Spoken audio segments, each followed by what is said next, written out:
बोली राजा रामचंद्र की जय हो।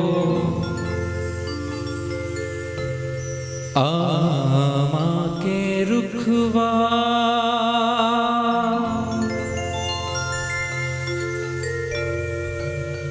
बन जा बेरे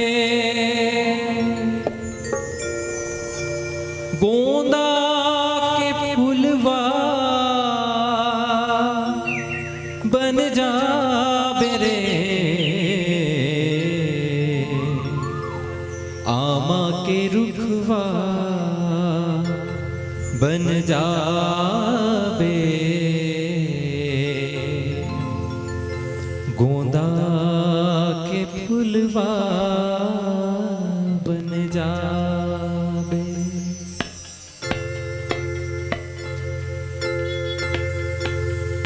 आमा के रुखवा बन जाबे गोंदा के फुलवा बन जाबे।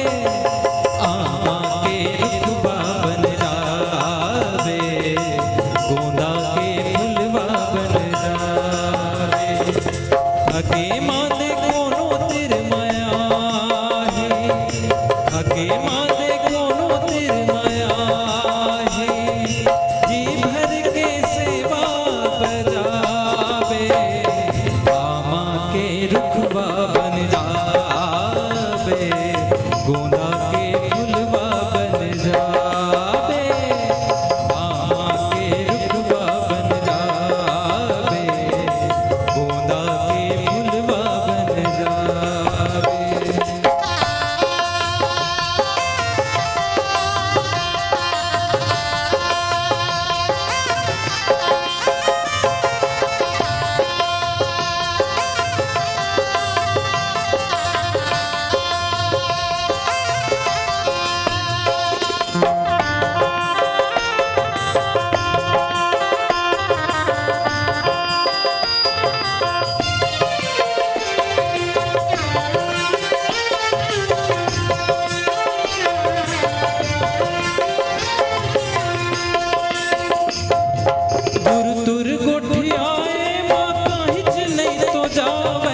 करू करू करबे कोनुच नहीं ओधियावे। गुरु तुर गोठियाए माँ काहिच नहीं तो जावे। करू करू करबे कोनुच नहीं ओधियावे। सब करा जुर्मिल गोठियाले गुड़ बन के ते घूर जा रे। दुखिया के जिउला जुड़वावे। आमा के रुखवा बन जाबे गोंदा के फुलवा बन जाबे। आमा के रुखवा बन जाबे गोंदा के फुलवा बन जाबे।